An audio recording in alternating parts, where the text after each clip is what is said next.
गुरु भगवान को नमन है।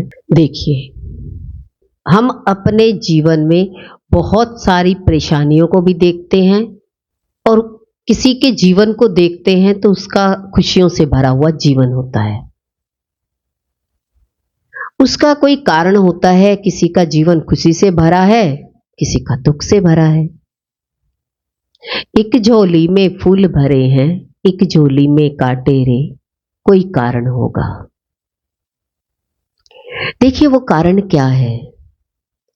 एक अच्छा व्यक्ति होता है, पॉजिटिव एनर्जी होती है, तो उसके अंदर में खुशी, प्रेम, उदारता, करुणा, शांति, ये सब अच्छाई की एनर्जी है। जब ये एनर्जी पीक पर जाती है तो ये नर से नारायण बना देती है। और जिसके अंदर में नेगेटिव ऊर्जा होती है उस व्यक्ति के अंदर में ईर्ष्या, द्वेष, असफलता, परेशानी, कष्ट, दुख, ये सारी फैमिली उसके अंदर में आ जाती है। ये एक साथ आती है। हम कहें कि नहीं एक बार द्वेष आएगा, नहीं। फैमिली, आप कहीं जाते हैं तो विद फैमिली। ऐसे ही जब आप नेगेटिव होते हैं तो ये सारी फैमिली साथ आती है, तो ये इंसान को राक्षस बना देती है।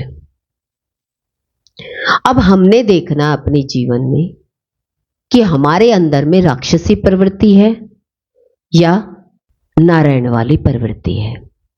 जब हम अपने जीवन में पॉजिटिव फैमिली को लेकर आते हैं तो हमारी एनर्जी या हमारी तरंगे अच्छी हो जाती है। और जो भाग्य में खराब चीज लिखी होती है, देखिए कोई जन्मपत्री देखकर हमारी कोई खराब बता दे और आपके जीवन में ये पॉजिटिव एनर्जी आ गई, तो कितना भी भाग्य खराब हो, आपकी सारी कुंडली बदल जाएगी। पर शर्त एक ही है, अपनी सोच को पॉजिटिव रखना। प्रैक्टिकली अपने जीवन में शांति, प्रेम, खुशी, उल्लास ये लेकर आना। जब तक आपके जीवन में ये नहीं आएगी तो कुंडली कभी नहीं बदलेगी, ना भाग्य रेखा कभी बदलती है। पर ये फैमिली आते ही हमारा भाग्य बहुत अच्छा हो जाता है। तो अब सबको मालूम है भाग्य कैसे अच्छा होगा। अपने आप को शांति से भरना, प्रेम से भरना। उसके लिए क्या करें कि ये चीज अकेले बैठे बैठे तो आएगी नहीं। अब पॉजिटिव ऊर्जा के लिए भी एफर्ट डालने पड़ेंगे, कुछ तो करना होगा। अब बैठे बैठे तो चुपचाप ऐसे तो नहीं है कि आप नाचने लग जाओ, माहौल बनाना पड़ता है। और वो माहौल बनता है सत्संग से। पता है कि ये शांति, प्रेम और खुशी तो सत्संग में ही आती है। ये फैमिली तो सत्संग में मिलेगी, तो हमें पहले सत्संग में जाना होता है। फिर वहां पर देखिए पूरे साल त्योहार मनाए जाते हैं। अब त्योहार घर में भी आते हैं, कितने लोग इकट्ठे होते हैं। त्योहार आया तो जन्माष्टमी पे आप क्या करेंगे, मंदिर जा आएंगे, प्रसाद ले आएंगे। पर आप अपने आप में खुश तो नहीं रह पाए। उसके लिए आपको खुद से मेहनत करनी होगी कि आपने कितनी मेहनत करी। हम देखिए वृंदावन में इस्कॉन टेम्पल में जाते हैं तो वहां पर सब लेडीज क्या कर रही होती हैं, भगवान के लिए छोटे छोटे फूलों को लेकर माला बना रही होती हैं। किसके लिए? भगवान के लिए। देखा होगा ग्रुप बनाकर सब लगी होती हैं। ये है प्रैक्टिकल प्रेम, अपने जीवन में खुशियों को लाना।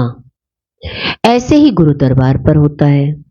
जब कोई त्योहार मनता है तो गुरुद्वारे को सजाया जाता है। उस सजाने में सेवा करो, प्रसाद बनाने में सेवा करो, खिलाने में सेवा करो, कारपेट बिछाने की सेवा करो, तभी तो उत्साह के साथ त्योहार मनाया जाएगा। अब घर में तो इतनी मेहनत करोगे नहीं। फिर उस माहौल में जाना पड़ता है कि पॉजिटिव ऑरा हमें मिले। हम उस पॉजिटिव ऑरे में एंट्री करते हैं तो हमारे अंदर में वो तरंगे प्रवेश कर जाती हैं, और उन तरंगों को प्रवेश करने के बाद वो हमारे अंदर में जितने भी रोग होते हैं वो बाहर निकालते हैं। अब हमने भी वही काम करने हैं। गुरु के दर पर जाते हैं, वहां जो सेवा मिलती हो, जो सेवा, उसमें अपने आप में भाग दे, और धीरे धीरे हमारे अंदर से वो भाव शुद्ध होते जाते हैं। जो हमारा इतना भाग्य खराब था, धीरे धीरे हमारे भाग्य में परिवर्तन आ जाता है। कैसे आया? अब पॉजिटिव ऊर्जा में हमने एंट्री की है, वहां माहौल अच्छा लगा, अभी अपना नहीं हुआ, पर धीरे धीरे धीरे धीरे हमारे भी भाव वही होने लगे जिनको देख करके हम कुछ करना चाहते थे, कि उनको देखते थे कि हम ऐसा तो नहीं कर सकते, पर धीरे धीरे हमारा मन करने लगा। इसका मतलब तो वहां की तरंगों ने हमारे जीवन में बदलाव लाया। तो सारे त्योहार, सारे रिश्ते कब अच्छे होंगे? जब आपके अंदर से वाइब्रेशन अच्छी निकलेगी। अब जन्मों जन्मों की वाइब्रेशन थी, 84 लाख योनियों में कभी गधे, कभी कुत्ते, कभी घोड़े, इतनी योनियों में रहकर आए, तो उनके संस्कार इनके अंदर भरे पड़े हैं। अब उनको निकालने के लिए तो बाहर की वाइब्रेशन तो चाहिए ना। तो जब सत्संग में जाते हैं तो धीरे धीरे वे अंदर के संस्कार बाहर आते हैं, और वे संस्कार जब बाहर निकलते हैं तो अपना रूप दिखाते हैं। तो उन तरंगों से पता लगता है कि अंदर में किस योनि के संस्कार है। देखिए, किसी को यूज में लाओगे तभी तो पता लगेगा। गधा बोझा ढोने के ही काम आता है, कुत्ते को वफादार कहते हैं। तो यही चीजें जब हम देखते हैं कि हमारे जीवन में तो ऐसे संस्कार नहीं है, पर सत्संग सुनते हैं, ज्ञान गंगा जब अंदर जाती है तो गंदा पानी उछल उछल के बाहर आता है। तो पहले हमारे अंदर से जो गंदगी होती है वो बाहर निकलती है। तो लगता है व्यक्ति ऐसा क्यों कर रहा है, ये तो सत्संग सुन रहा है, इसके जीवन में ऐसा क्यों है, ये इतना गुस्से में बोल क्यों रहा है, इसके अंदर में द्वेष क्यों है। सब चीज उछल उछल के जब बाहर आती है तो ये सब रूप प्रकट होते हैं, क्योंकि अब गुरु का गंगा जल जा रहा है, अब गंदा जल बाहर आ रहा है। अब गुरु तो इस बात को जानते हैं कि अभी पहले गंदगी निकलेंगी। जिस प्रकार समुद्र मंथन होने पर पहले क्या निकला? जहर निकला, फिर सारी शक्तियां निकली, और फिर अमृत निकला। इससे पता लगता है कि जब हम सत्संग में जाते हैं तो पहले जहर ही निकलता है। तो व्यक्ति कहता है अब तो गुस्सा और बढ़ गया।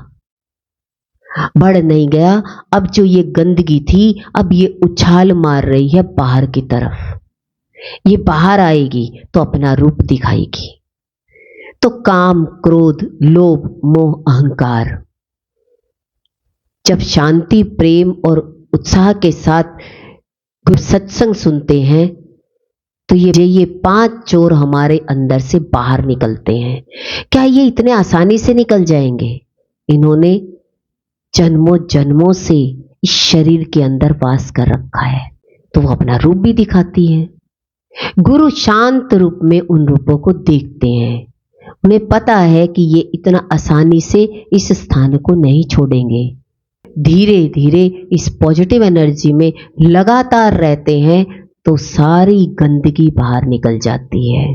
कहा ना कि जहर किसने पिया? शिव ने।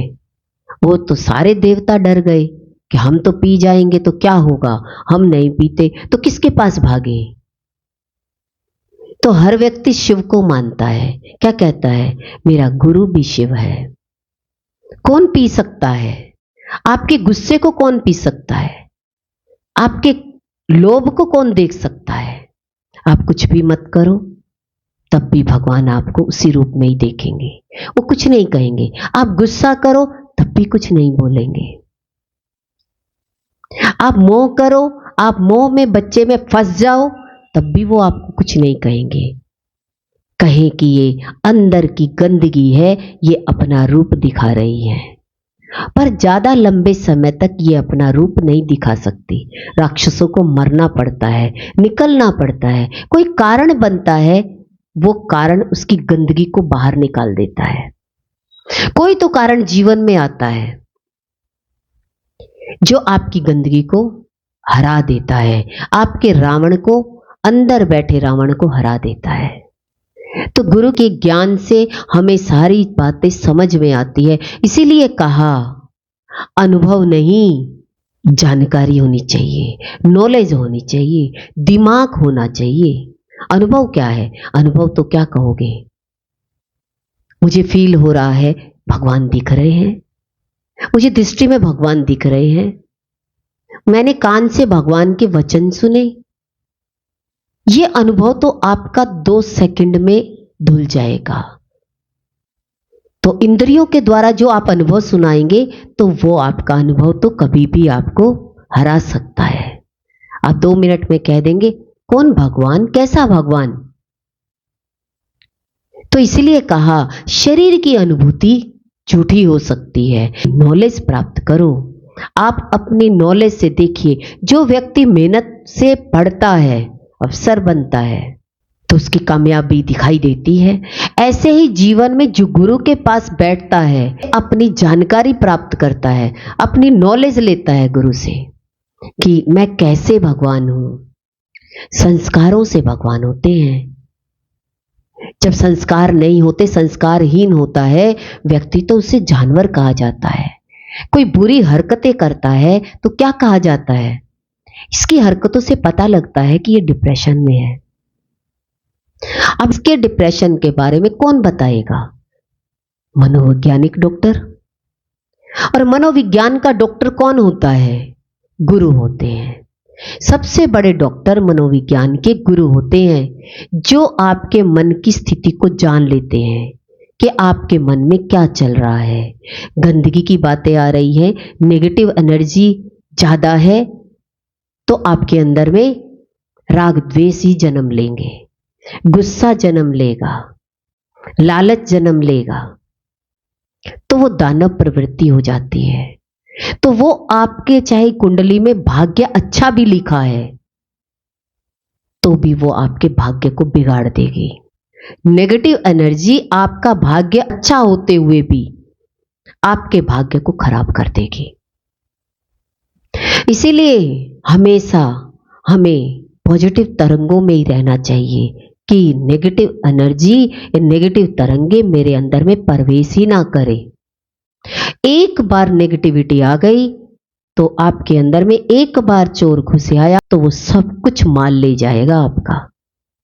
अपने अंदर में राग द्वेष ने एक बार जन्म ले लिया, एक बार दानव ने जन्म ले लिया, तो देवता का वास कराना बहुत मुश्किल है।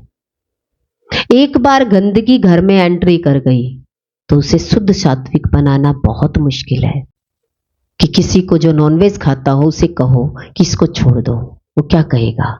नहीं, मैं दानव प्रवृत्ति नहीं छोड़ सकता, मुझसे नहीं छूट सकती, मैंने बचपन से खाया है और बचपन से ही दानव बना दिया। अब एकदम से देवता कैसे बना दोगे? हम देवता भाषा में बनना चाहते हैं, बातों में बनना चाहते हैं कि हम बातों से ही हमारे अंदर में हम अच्छी बात कर ले, गुरु जी के शुक्राने बोल दे, हम बन गए देवता। हमें करना कुछ भी नहीं पड़ा, माथे पर लिख दिया कि हम देवता हैं। देवता के गुण तो होने चाहिए, खान पान सात्विक हो, रहन सहन कैसा हो, सारे गुण आपके अंदर में आएंगे, तभी आप देवतुल्य माने जाएंगे। तो गुरु हमें एक ही बात कहते हैं, कभी किसी से एक्सपेक्टेशन मत रखना। जब जीवन में ये उम्मीदें रखने लग जाते हैं, एक्सपेक्टेशन रखते हैं, तो रिश्ते खराब हो जाते हैं।